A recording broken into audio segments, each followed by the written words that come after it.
sejam bem-vindos a mais uma aula da Ion School Online. Nessa aula nós vamos continuar o assunto que nós estávamos falando na nossa última aula, dando continuidade nos relatos históricos que aconteceram naquele período chamado de o período dos 400 anos de silêncio profético. E estes são aqueles 400 anos desde Malaquias até João Batista, um período onde não se produziu nenhuma escritura que tivesse sido aceita pela comunidade como sendo inspirado por Deus. Na primeira parte dessa aula nós vimos a respeito do reino do norte, do reino do sul de Israel, como cada um deles foi levado para o exílio, mas como a narrativa bíblica acompanha somente o povo de Judá voltando do exílio babilônico, e sendo esse grupo, os judeus, em especial aqueles da tribo de Judá, de Levi e a meia tribo de Efraim, que voltaram a Judá e tentaram se manter firme na aliança com o Senhor. São estes que vão repopular a Judéia, servir no templo, fazer parte da comunidade judaica e continuar sendo conhecido como os filhos de Abraão. Nós vimos também na nossa última aula como Ciro venceu o Império Babilônico e depois como Alexandre o Grande da Macedônia, do Império Grego, venceu o Império Medo-Persa também. Aos 33 anos, Alexandre o Grande morreu, o seu reino foi dividido por 4, enquanto existem as lutas aqui dentro do reino grego, nesse período ainda helenista. Nós já temos Roma crescendo ali na Europa e finalizamos a última aula falando a respeito do surgimento desse novo rei Seleucida, Antíoco IV Epifânio, ou também conhecido como Antíoco o Louco. Tanto a história militar de Antíoco Epifânio quanto a sua interação com a nação de Israel pode ser compreendida ainda melhor à luz das profecias de Daniel, isso lá no capítulo 11 a partir do versículo 21. E é claro, dentro desse contexto eu preciso lembrar que Antíoco IV Epifânio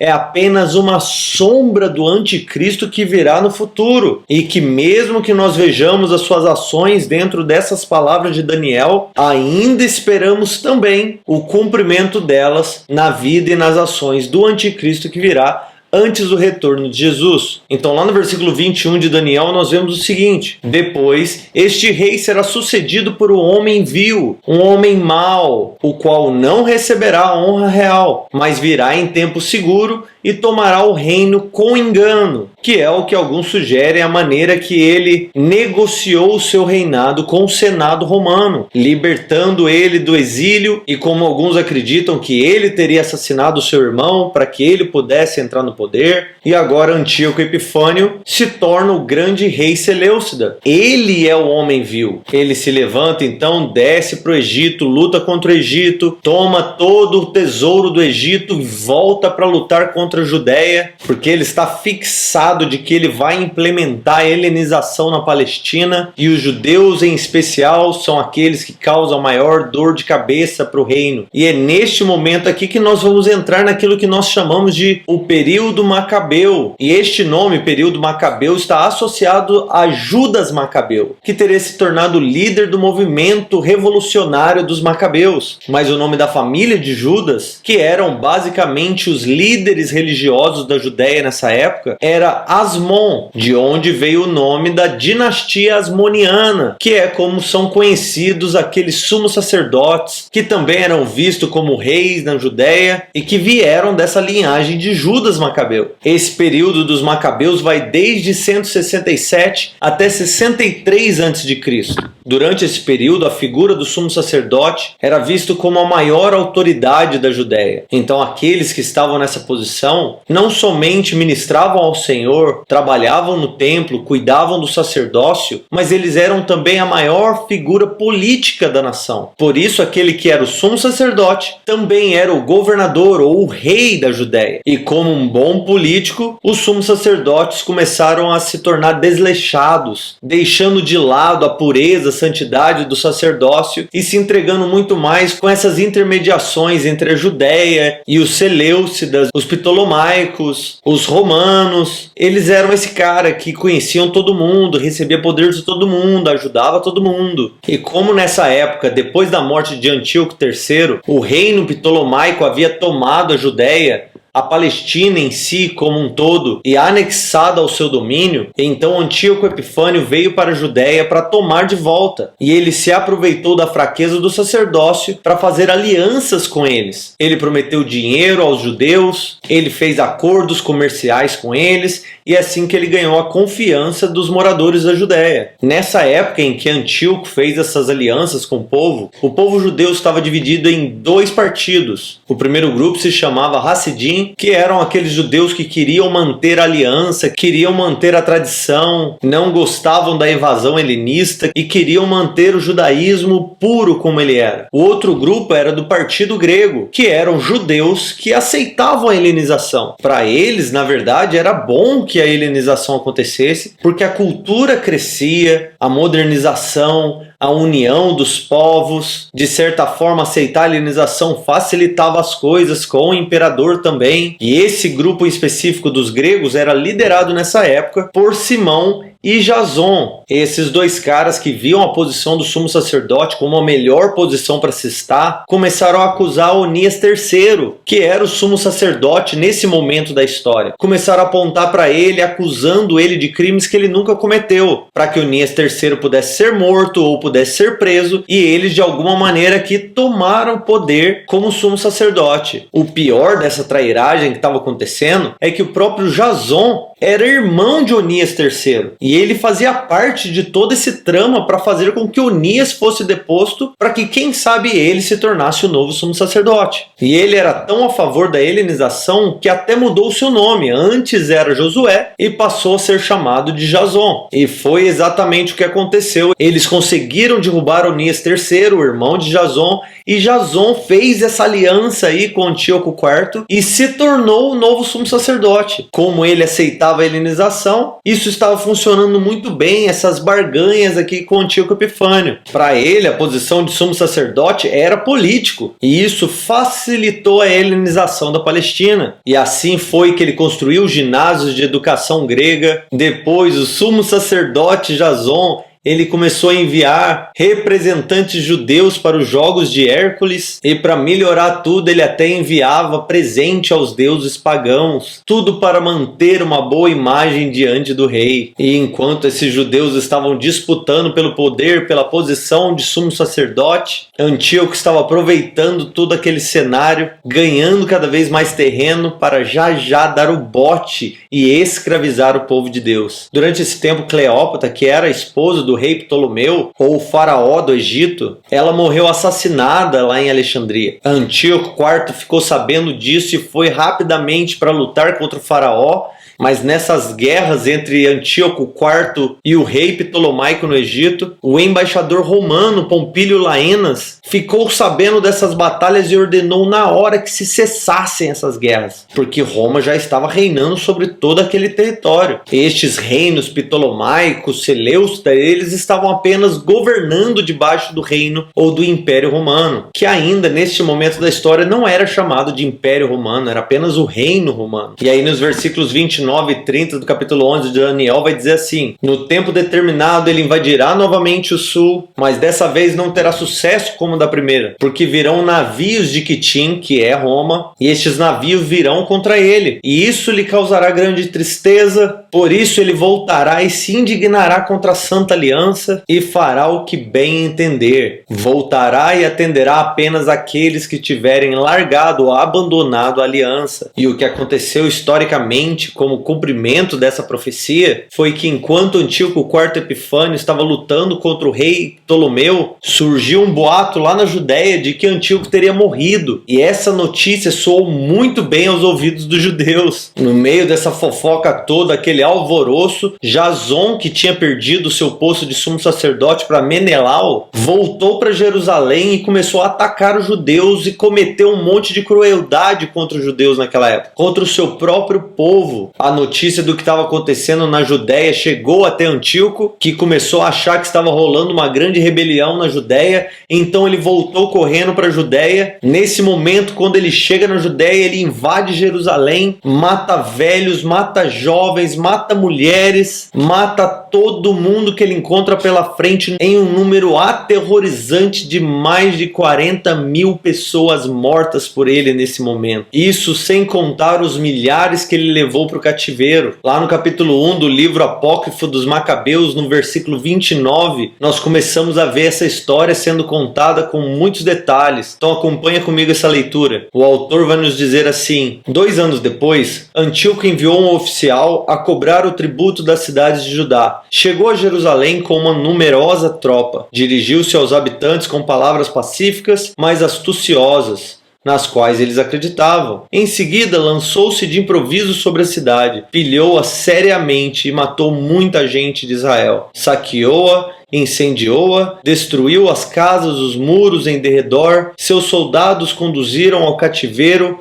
as mulheres e as crianças e apoderaram-se do gado. Cercaram a cidade de Davi com uma extensa e sólida muralha, com possantes torres, tornando-a sua fortaleza. Instalaram ali uma guarnição brutal de gente sem leis e se fortificaram. Ajuntaram armas e provisões, reunindo todos os espólios do saque de Jerusalém, ali os acumularam. Constituíram-se deste modo em grande ameaça, serviram de cilada para o templo, um inimigo constantemente incitado contra o povo de Israel, derramando sangue inocente ao redor do templo e profanando o santuário. Olha só o que ele vai dizer agora. Por causa deles, os habitantes de Jerusalém fugiram e só ficaram lá os estrangeiros. Jerusalém tornou-se estranha a seus próprios filhos e estes a abandonaram. Seu templo ficou desolado como um deserto. Seus dias de festa se transformaram em dias de luto, seus sábados em dias de vergonha e sua glória em desonra. Quanto fora ela honrada, agora foi desprezada e sua exaltação converteu-se em tormento. Então o rei Antíoco publicou para todo o reino um edito, prescrevendo que todos os povos formassem um único povo. Cada um deveria renunciar a seus costumes particulares. Todos os gentios se conformaram a essa ordem do rei. Muitos de Israel adotaram a sua religião, sacrificando aos ídolos e violando o sábado. Por intermédio de mensageiros, o rei enviou a Jerusalém e às cidades de Judá cartas prescrevendo que aceitassem os costumes dos outros povos da terra. Deviam suprimir holocaustos, sacrifícios e libações no templo, violar os sábados e as festas. Eles deveriam profanar o santuário e os santos, erigir altares, templos e ídolos, sacrificar porcos e outros animais impuros. Deviam também deixar seus filhos incircuncidados e macular suas almas com toda sorte de impureza e abominações, de maneira a obrigarem-nos a esquecer a lei e a transgredir as prescrições. Todo aquele que não obedecesse a essa ordem seria morto pelo rei. Depois, lá no versículo 51, ele vai continuar dizendo: foi nesse teor que o rei escreveu a todo o seu reino e nomeou comissários para vigiar o cumprimento de sua vontade pelo povo. Ordenou às cidades de Judá que oferecessem sacrifícios, cada um por sua vez. Houve muitos dentre o povo que colaboraram com eles e abandonaram a lei. Fizeram muito mal no país e constrangeram os israelitas a se refugiarem em asilos e refúgios ocultos. No dia 15 do mês de Casleu, que é janeiro, no ano 145, Antíoco fez erigir a abominação da desolação sobre o altar.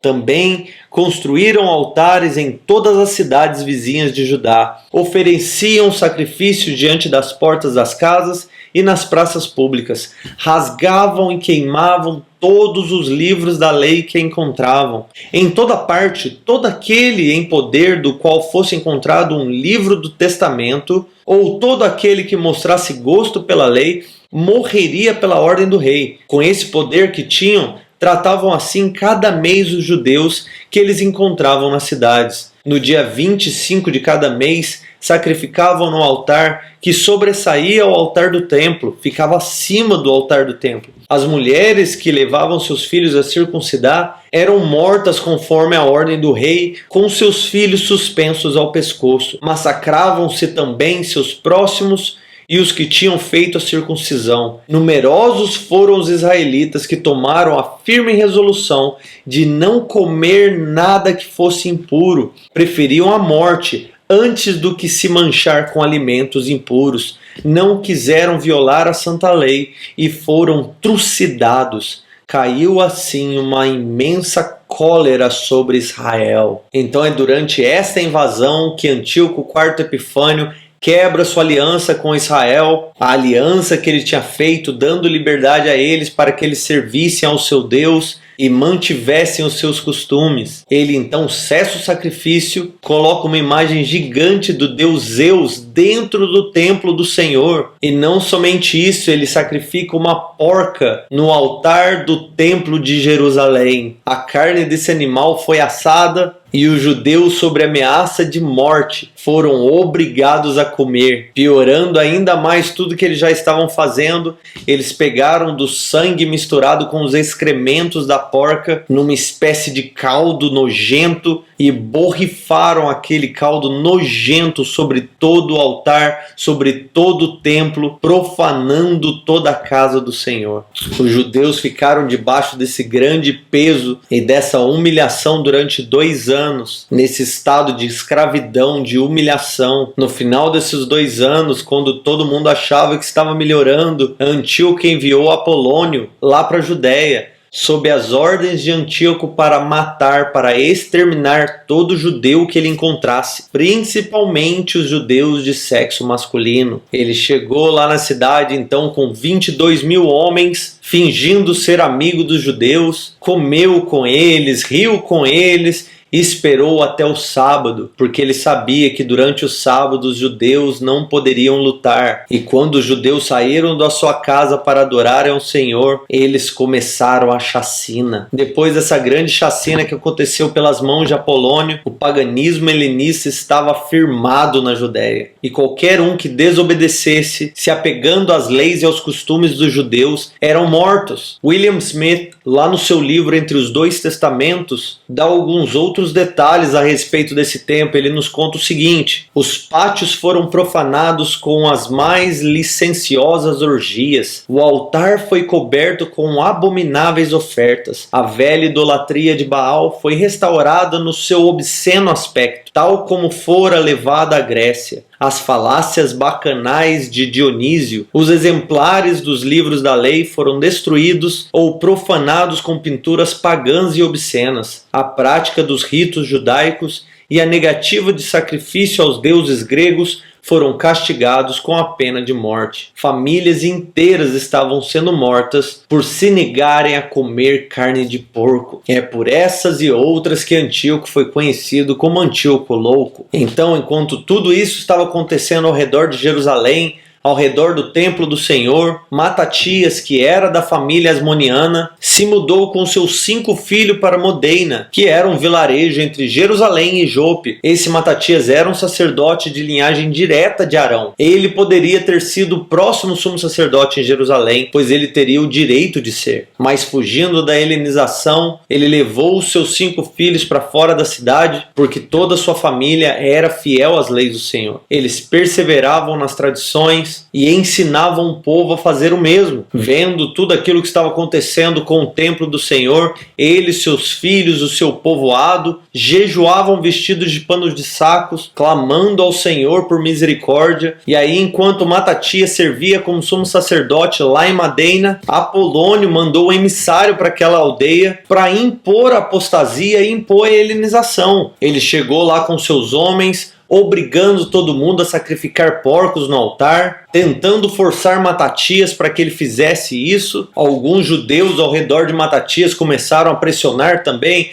talvez nós devemos aceitar, nós não estamos prontos para sacrificar a cidade toda. Mas Matatias permaneceu firme naquilo que ele acreditava e começou a enfrentar o emissário. Quando a situação começou a ficar quente, um outro sacerdote que estava ali no lado começou a dar passos em direção ao altar para sacrificar a porca que eles já tinham colocado lá. Quando Matatias viu isso, Matatias atacou aquele outro sumo sacerdote e matou ele em cima do altar. voltou e matou também o emissário enviado por Apolônio. Foi nessa ocasião que Matatias levantou a sua voz na frente de todo mundo e gritou: ainda que todas as nações debaixo do governo do rei o escutem, de modo que todos neguem a fé de seus pais, eu, os meus filhos e os meus irmãos perseveraremos na aliança feita pelos nossos antepassados. Nós não obedeceremos às leis desse rei e não nos desviaremos de nossa religião nem para a direita e nem para a esquerda. Quem for fiel à lei e quiser permanecer na aliança,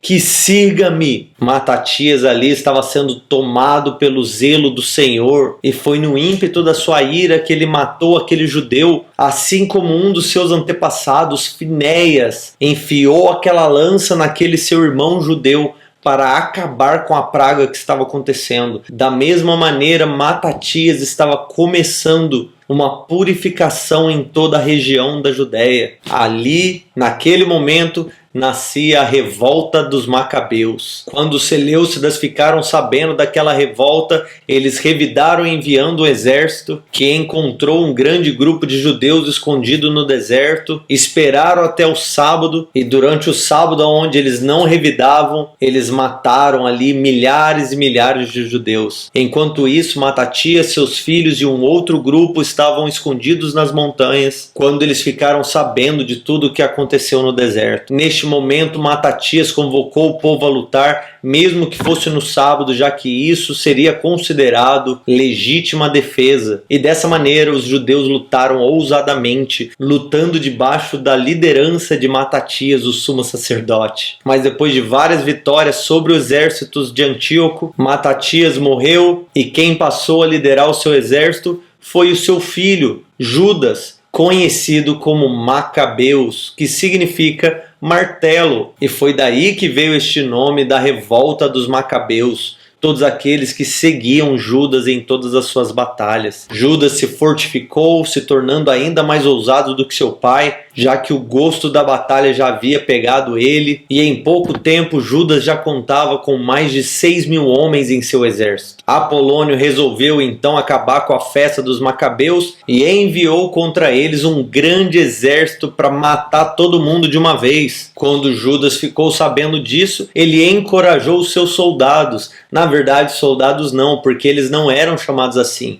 Eles eram chamados simplesmente adoradores do Senhor, porque eles estavam ali para combater em favor da pátria, em favor da lei, em favor da aliança com o Senhor. Judas pegou então esse pequeno exército de 6.000 homens, os liderou durante a noite enquanto o outro exército estava dormindo, guerrearam contra eles no escuro, venceram. Judas matou aquele general famoso que estava liderando as tropas, tomou a sua espada e começou a usar a espada desse outro general durante todas as suas guerras. Depois, em 166 a.C., depois de muitas batalhas vencidas, com apenas 10.000 homens, Judas venceu um exército asmoneu de mais de 65.000 homens, com 10.000 homens apenas. Estes eram os novos valentes de Israel, estes eram os novos guerreiros de Judá, e foi depois dessa guerra que ele conseguiu tomar posse novamente de Jerusalém, e imediatamente quando ele entrou em Jerusalém, ele começou a tomar providências para a purificação do templo. O mato já havia crescido no átrio do templo, as portas todas tinham sido queimadas, as câmaras sacerdotais já tinham sido destruídas, o altar estava profanado e todos os tesouros do templo já haviam sido removidos, ou roubados, melhor dizendo. Durante esse processo, ao invés de tentar purificar cerimonialmente o altar que havia sido profanado, Judas resolveu mandar destruir aquele altar e construir um novo, já que ele pensava que Deus poderia se irar contra o povo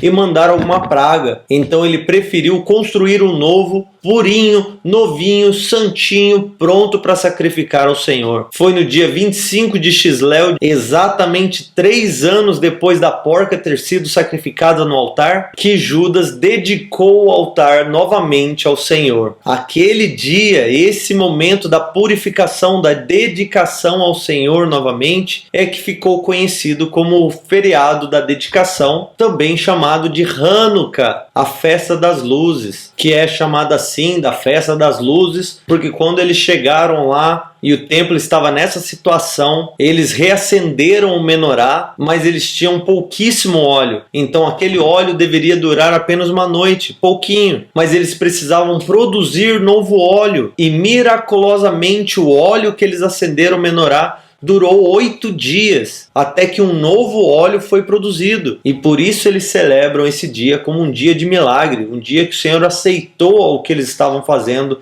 aquela dedicação, mantendo as luzes do menorá acesas. Lá em João 10, 22 e 23, o próprio Jesus participa da festa da dedicação, porque havia se tornado uma tradição celebrar anualmente aquilo que tinha acontecido pelas mãos de Judas Macabeu. Este pequeno Judas era o equivalente nessa época o que Davi foi em sua época. O seu nome foi conhecido em todo canto da terra naquela época. O seu pequeno exército era temido pelos Seleucidas e ninguém podia contra sua ousadia e coragem. Quando Judas morreu, quem cuidou do seu exército foi Jonas, seu irmão mais novo, e era ele quem mantinha o povo fiel ao Senhor. Jonas, nessa época, então, fez um acordo de paz com Roma para que a Judéia permanecesse em paz durante todas aquelas guerras que estavam acontecendo. Caso eles precisassem, Roma viria ao seu socorro. Caso Roma precisasse, os judeus iriam ao seu socorro. Jonatas aqui, então, ficou conhecido como o primeiro sumo sacerdote e, literalmente, rei da Judéia, e ele permaneceu nessa posição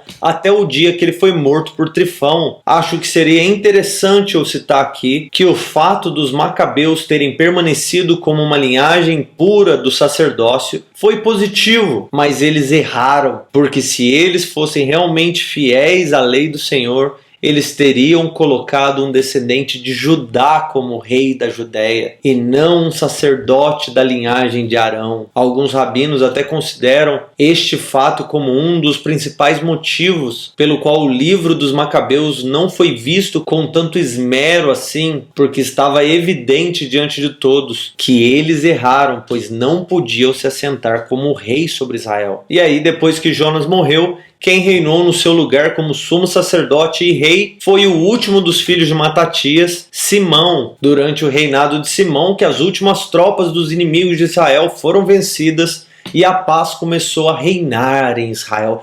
Finalmente, Simão Macabeu então teria reinado como sumo sacerdote de 142 até 135 a.C.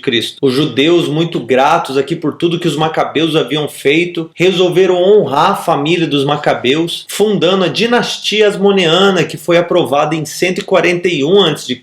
durante uma grande assembleia dos judeus. A partir desse momento, apenas os descendentes de Simão Macabeu, descendente de Arão, é que poderiam servir na posição de sumo sacerdote de Israel. Simão aproveitou toda essa paz, toda essa união e trabalhou para reconstruir a Judéia até o fim da sua vida, fortalecendo a Judéia como uma grande e forte nação. Ele zelou pela lei, expulsou os ímpios e os perversos de toda a Judéia, purificando o povo para que eles permanecessem fiéis ao Senhor. Mas mesmo depois de um bom reinado, Simão morreu por traição pelas mãos do seu genro Ptolomeu. Ptolomeu convidou Simão e os seus irmãos para um grande banquete, empanturrou eles com comida, embebedou eles e no final da festa Ptolomeu matou seu sogro e seus irmãos, porque o que ele realmente queria era a posição de sumo sacerdote da Judéia. Foi aqui então que a era dos Macabeus finalizou com a morte do último filho de Matatias, Simão. A partir de agora, o que nós vemos é a continuação da dinastia Asmoneana, dos descendentes ou dos filhos dos Macabeus. Quando então Ptolomeu assassinou seu sogro e seu irmão, um outro filho de Simão não estava presente, e foi este irmão que vingou a morte do seu pai e tomou a posição de sumo sacerdote. Este filho de Simão se chamava João Hircano, e foi ele quem reinou de 135 até 106 a.C. Por um tempo aqui a Judéia voltou a estar debaixo do domínio da Síria com o novo rei Antíoco VII, mas assim que este rei morreu, João Hircano voltou a se ver independente para expandir o seu reinado. E o primeiro lugar que João Hircano resolveu invadir para dominar foi a Samaria, o lugar onde Manassés lá atrás teria construído aquele outro templo, lá no Monte Gezirim. Hircano foi lá, destruiu o templo, matou o sacerdócio, reduziu aquele lugar ao pó e nunca mais os samaritanos reconstruíram aquele lugar. Este era o templo e este era o monte que a mulher samaritana lá no poço, na conversa com Jesus, citou dizendo assim: os nossos pais adoraram neste monte, mas vocês dizem que Jerusalém é o lugar certo para adorar o Senhor. Era a respeito dessa intriga que ela estava conversando com Jesus. Depois que João Hircano tomou a Samaria, ele foi agora para Idumeia, lá para o sul, nas proximidades de Hebron. E essa região da Idumeia é como ficou conhecida a região de Edom, descendentes de Esaú. Eles são os remanescentes, aquilo que sobrou se tornou Edomeia. Quando João Hircano vem e invade aquele lugar, então, ele dá para eles duas opções: ou vocês morrem pela espada, ou vão para o exílio, ou vocês se convertem ao judaísmo. Todos os homens têm que ser circuncidados e vocês precisam aprender as nossas leis. O que os idumeus fizeram então? Se converteram ao judaísmo. Claro, eles não são bobos, morrer para quê? Mas como você deve imaginar, nenhuma conversão forçada produz bons frutos. Durante esse período, o judaísmo já estava dividido entre essênios, saduceus e fariseus, e quando João Hircano morreu, quem reinou no seu lugar como sumo sacerdote e rei foi seu filho Aristóbulo, que teve a mesma posição de expansão que seu pai teve. Foi então nos anos de 103 e 104 que Aristóbulo forçou os moradores da Galileia a se converterem ao judaísmo. Então o que antes era apenas a Judéia se expandiu para o sul, tomando Idumeia, se expandiu também para o norte, tomando a Samaria, e ainda mais para o norte ainda, tomando a Galileia. Agora, com todas essas divisões dentro do judaísmo, todos esses partidos diferentes, a disputa pelo poder, os novos povos transitando dentro da Judéia, começou-se então o enfraquecimento da dinastia asmoniana. Em 63 a.C.,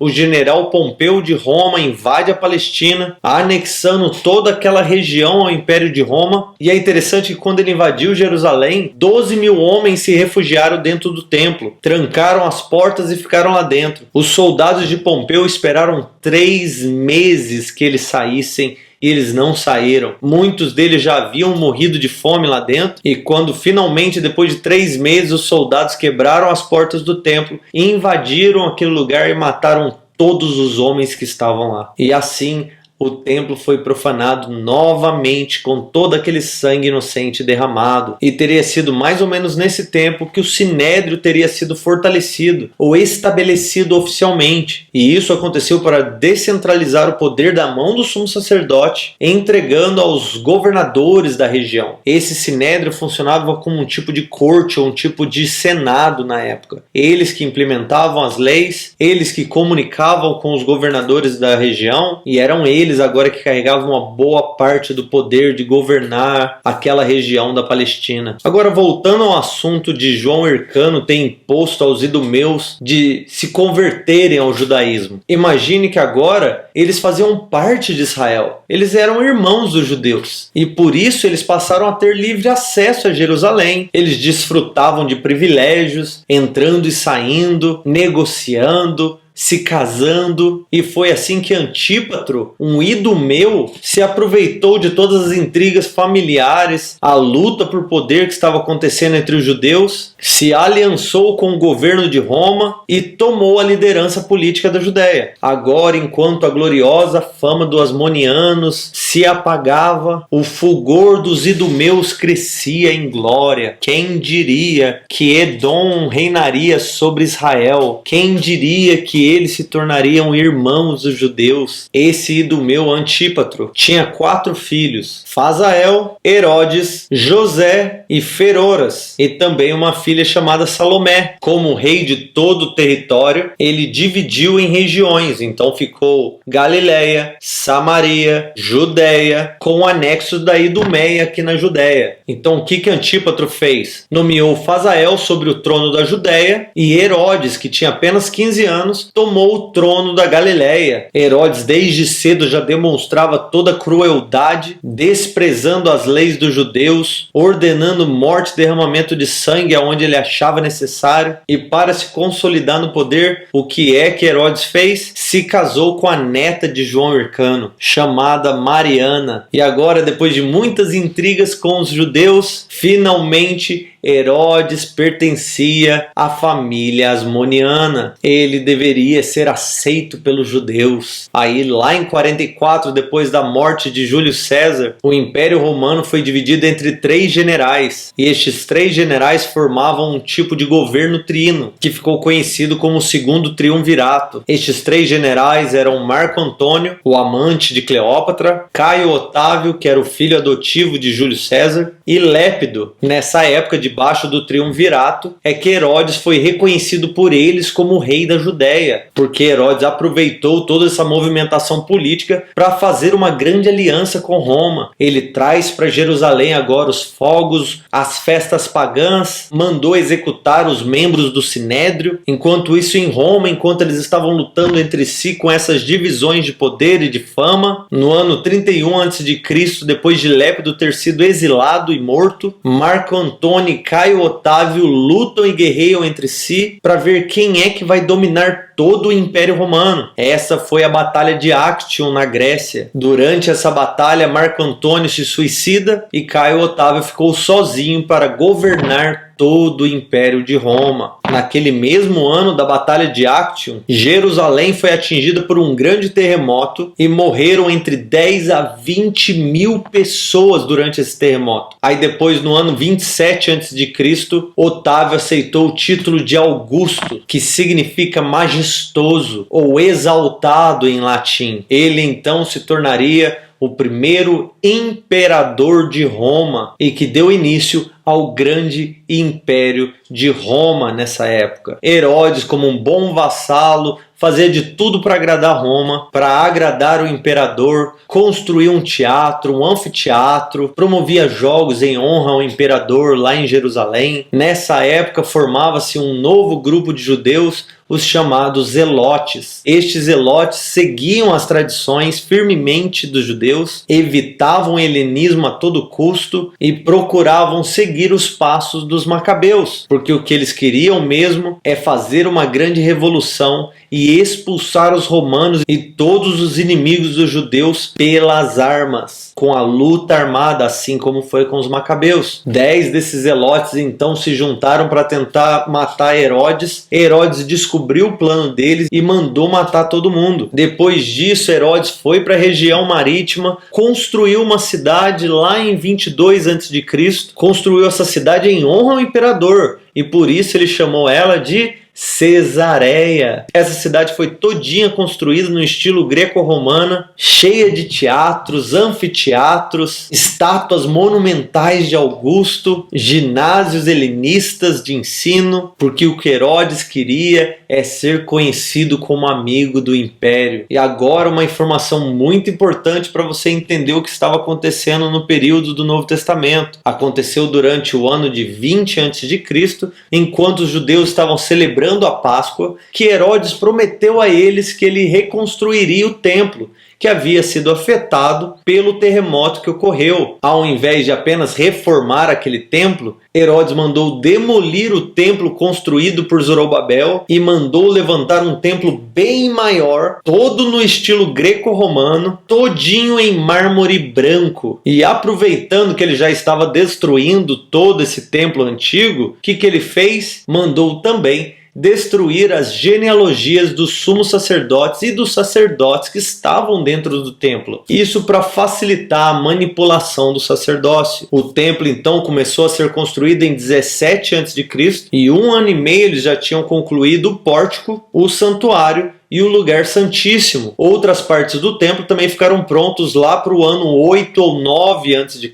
No ano 6, Herodes resolve fazer algo bem inovador. O que ele faz? Mandou colocar uma grande águia de ouro lá no pórtico do templo, o símbolo do Império Romano, e mandou gravar no pórtico do templo o nome de Agripa. Lógico que isso não ficaria assim. Alguns judeus, provavelmente zelotes, se reuniram durante a luz do dia, foram lá, arrancaram aquela águia de ouro, destruíram a águia. Herodes também não deixaria aquilo quieto, mandou matar todo mundo que estava envolvido naquilo. Então, durante o período de Jesus, aqueles momentos que ele transitava no templo, o templo não estava ainda totalmente construído ou finalizado. Mesmo assim, todos os judeus se orgulhavam daquilo que viam, porque você consegue imaginar a magnitude e a beleza daquele prédio totalmente feito com mármore branco. Aquele templo só foi finalizado em 65 depois de Cristo por Agripa II, para depois já ser destruído 5 anos depois pelos romanos. Mas voltando para Herodes agora, Herodes velhinho, com seu corpo todo enfermo, cheio de chagas, descobriu que seu filho, também chamado Antípatro, estava tramando matá-lo, trair ele. Seus companheiros estavam se unindo contra ele. De repente, durante todas essas incertezas em relação ao futuro do seu reino, ao futuro do seu domínio, ele recebe uma visita de uma caravana totalmente estranha, sábios que vieram de outras nações, perguntando a seguinte pergunta: onde está o rei dos judeus recém-nascido? Imagine, dentro desse contexto histórico, como essa pergunta caiu na cabeça e no coração de Herodes. Como assim? Eu aqui no poder e do meu, achei que eu tinha estabelecido, firmado as minhas raízes aqui, e agora você me diz que tem um outro rei judeu aparecendo na cena? Ele já tinha mandado matar toda a linhagem asmoniana, agora ouve a respeito de um outro rei judeu que não descendia de Matias nem de Arão, mas alguém que vinha da verdadeira linhagem de Davi, da tribo de Judá, não da tribo de Levi. Ele aproveita aquele momento, questiona os sábios: ei, da onde a profecia diz que o Cristo, esse novo rei, deveria nascer? Eles respondem: é Belém. Ele: tá, entendi. Foi daí que veio a grande ideia de Herodes de mandar assassinar todas as crianças que tivessem nascido naquele mesmo período da história que os sábios disseram que ele teria nascido. Herodes, então, segundo historiadores, teria morrido no ano 4º antes de Cristo. Espero que você já esteja fazendo as contas aí dessa pequena diferença dos anos em relação ao calendário. É importante notar, Herodes morrendo 4 antes de Cristo, mas antes dele morrer, outra pessoa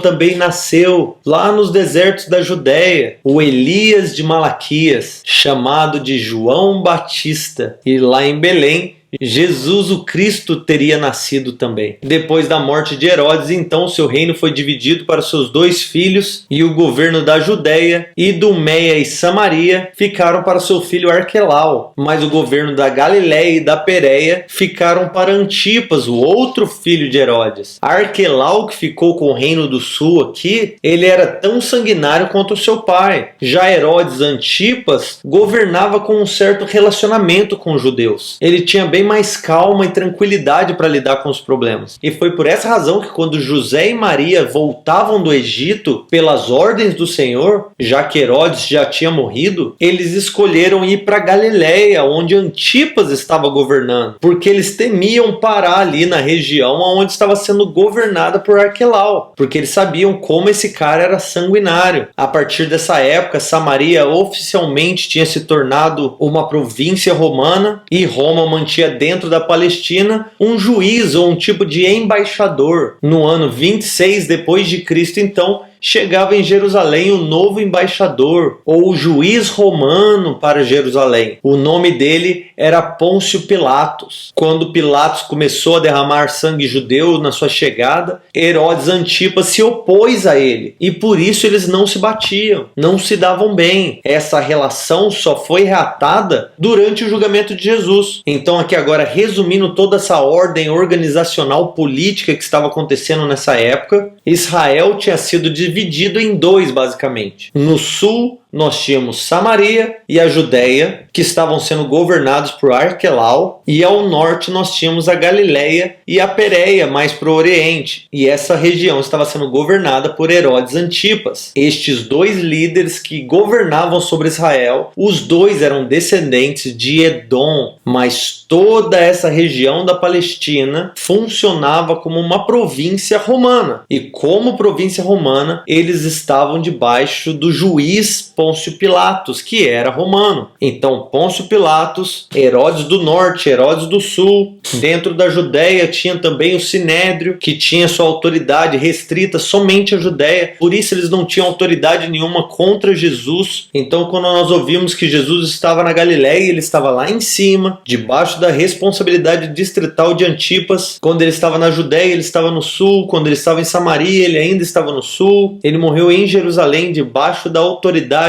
de Arquelau, mas porque Herodes Antipas havia permitido, já que Pôncio Pilatos perguntou: esse cara é nazareno? Então manda ele para Herodes, porque Herodes que tem que autorizar a morte dele. Então eu espero que todo esse resumo, todos esses detalhes clareiem a sua imagem da Palestina daquela época, para que a sua leitura do Novo Testamento faça muito mais sentido a partir de agora. Porque a partir da próxima aula nós iremos estudar os evangelhos de Jesus Cristo, escrito pelos seus discípulos, pelo círculo apostólico, aqueles que testemunharam ou aqueles que utilizaram das fontes primárias para escrever os seus relatos a respeito de Jesus Cristo. E é assim que nós vamos finalizar essa grande aula e nós nos vemos na próxima, se Deus quiser. Deus os abençoe.